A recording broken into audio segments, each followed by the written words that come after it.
Ini cakep teman-teman ya. Untuk lampu auranya, ini membedakan dengan HP-HP yang lain, membuat hasil foto jadi lebih estetik ya. Halo, jumpa lagi di Ruang Senja ID, dan pada kesempatan kali ini kita akan membahas tentang kekurangan dan kelebihan selama memakai Vivo V29 di tahun 2024 ini. Sebenarnya untuk Vivo V29 ini launching di tahun kemarin ya, tapi saya baru beli di tahun ini, dan siapa tahu di antara kalian ada yang mengincar Vivo V29 ini di tahun 2024. Dan saya akan berbagi pengalaman aja di sini. Selama memakai HP ini memang nyaman-nyaman aja ya teman-teman. Tapi di sini saya akan berbagi pendapat ya tentang kelebihan dan kekurangannya apa aja. Jadi langsung aja kita masuk ke kelebihan terlebih dahulu ya. Untuk kelebihan pertama yang saya suka di HP ini yaitu adalah layarnya yang besar, lengkung, dan mewah. Yang dimana untuk desain dari Vivo V29 ini memang terlihat cantik ya teman-teman. Gak hanya bagian depan tapi di bagian belakangnya juga. Dimana untuk di bagian belakangnya ini anti sidik jari ya teman-teman. Serta build quality yang menurut saya ini solid. Di bagian bawahnya ada lampu auranya, dan di bagian atas ada lampu flashlightnya. Yang saya suka pun di HP ini terasa ringan ya ketika digenggam. Untuk bobotnya cuma 186 gram. Buat kalian yang penyuka HP dengan desain yang cakep, untuk Vivo V29 ini bisa dilirik. Kita lanjut ke kelebihan kedua, yaitu dibuat nonton film atau dibuat nonton YouTube, layar ini udah cakep banget teman-teman. Yang dimana untuk layarnya ini bertipe AMOLED dengan resolusi 1,5K dan tingkat kecerahan sampai 1300 nits. Untuk ukuran layarnya 6,78 inch. Buat nonton Netflix, YouTube, atau film ini udah recommended banget teman-teman. Kualitas warna yang dihasilkan saya suka sekali. Selain itu kita juga diberi pilihan, bisa mau pakai mode warna yang apa, yang standar, profesional, atau yang cerah. Tinggal disesuaikan aja dengan selera kalian. Kalau saya biasanya pakai yang cerah ya teman-teman, warna dan kontrasnya lebih keluar. Lalu kelebihan berikutnya, menurut saya untuk Vivo V29 ini memiliki performa yang cukup kencang. Skor Antutu yang saya tes mendapatkan sekitar di 600.000 poin. Yang dimana untuk HP ini memiliki chipset Qualcomm Snapdragon 778G.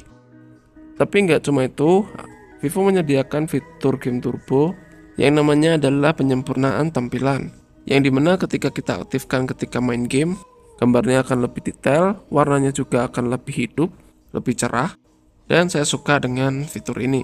Yang dimana di Vivo V27 kemarin tidak ada fitur ini ya, tapi di Vivo V29 sudah ada fitur ini. Mantap. Tapi nggak cuma itu teman-teman. Untuk Vivo V29 yang saya pakai ini untuk main game nggak cepat panas ya, paling cuman hangat-hangat aja. Meskipun untuk settingan grafik gamenya kita buat tinggi, tapi untuk HP ini nggak cepat panas, dan ini saya suka. Selain itu dibuat ngegame, tampilan gamenya ini terasa luas ya, karena memang layarnya ini yang besar. Dan juga untuk sensitivitas layarnya ini cakep dan gesit menurut saya. Jadi dibuat ngegame ini udah nyaman banget ya pakai Vivo V29. Kita lanjut ke kelebihan berikutnya. Untuk kelebihan berikutnya yaitu adalah hasil dari foto maupun video yang cakep. Untuk resolusi videonya di sini bisa mentok sampai 4K di 30 fps ya. Tapi kalau di 1080 pixel bisa 60 fps. Kalau kita lihat di sini, untuk video belakangnya bisa mentok di 4K 30 fps, dan kamera depannya juga bisa mentok di 4K 30 fps. Oke, dan bagaimana untuk hasil sampel dari foto maupun videonya, kalian bisa lihat yang berikut ini. Tanpa diedit-edit, untuk hasil warna, saturasi maupun kontrasnya menurut saya ini udah cakep banget ya teman-teman.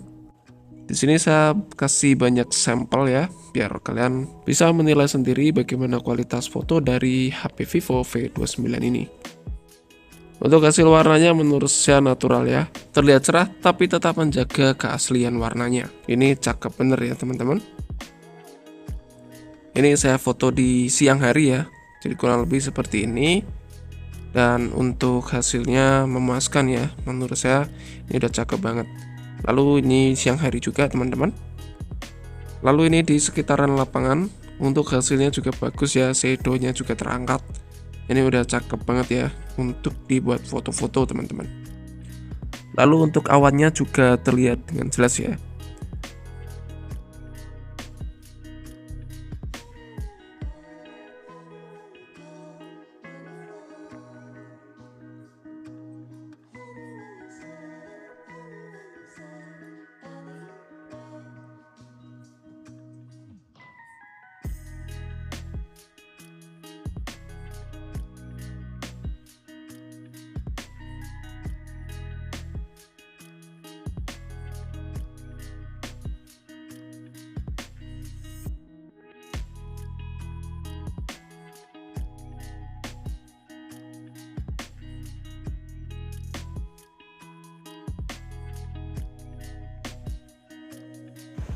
Dan ini untuk hasil dari videonya yang saya rekam di 1080 pixel 60 fps. Kurang lebih seperti ini. Ini untuk fokusnya. Oke, cukup cepat ya. Tapi sayangnya tuh untuk zoomnya teman-teman ya, nggak terlalu smooth ya. Kalau kita coba tes ya. Nah untuk zoomnya seperti ini. Menurut saya kurang smooth ya. Semoga bisa diperbaiki di update software berikutnya. Ya untuk zoomnya terlihat seperti agak patah-patah ya guys. Lalu untuk kelebihan berikutnya tentu saja lampu auranya yang bikin estetik dan bikin beda dengan HP yang lain. Jadi buat kalian yang suka fotografi, memanfaatkan fitur lampu aura ini bisa jadi lebih bikin estetik ya hasil foto kalian. Oke, setelah ini kita bahas untuk kekurangannya teman-teman.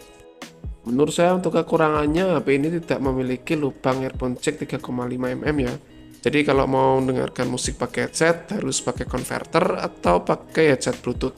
Oke, lalu untuk kekurangan berikutnya yaitu menurut saya adalah feel genggam yang kurang nyaman ya ketika dibuat ngetik atau scrolling.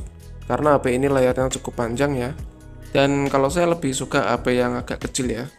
Kalau pakai HP ini harus butuh effort, pegangnya pakai tangan dua ya. Tapi biasanya saya tambahkan casing ya biar feel genggamnya lebih nyaman. Jadi kalau pakai casing ini lebih nyaman ya untuk digenggam. Karena kan samping-sampingnya ini lebih ke kotak ya. Jadi ya solusinya kalian bisa tambahkan casing ya agar feel genggam kalian tuh lebih nyaman. Lalu untuk kekurangan berikutnya ini nggak ada pilihan 90 Hz. Jadi untuk refresh rate-nya hanya ada 60 sama 120 Hz. Jadi menurut saya kurang fleksibel ya teman-teman. Lalu buat kalian yang suka main PUBG untuk settingan grafiknya 60 fps hanya bisa di graphics mode. Dan untuk grafik di atasnya hanya bisa frame rate ultra ya. Sayang sekali ya teman-teman. Padahal seharusnya chipset ini mumpuni. Tapi frame rate-nya untuk ekstrim hanya terbuka di graphics mode aja. Untuk kekurangan berikutnya adalah suara speaker musiknya yang menurut saya biasa aja dan masih mono teman-teman. Kurang lebih seperti ini suaranya.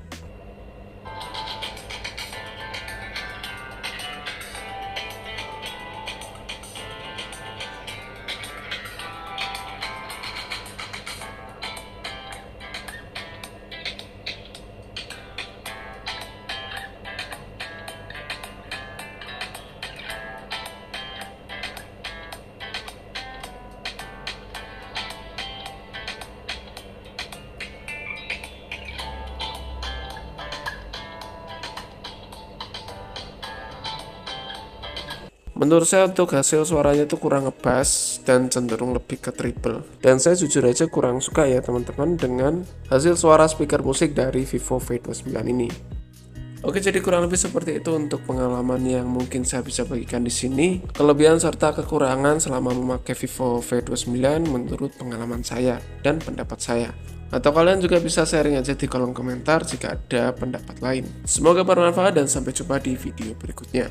Ruang Senja ID pamit, see you next video and bye-bye.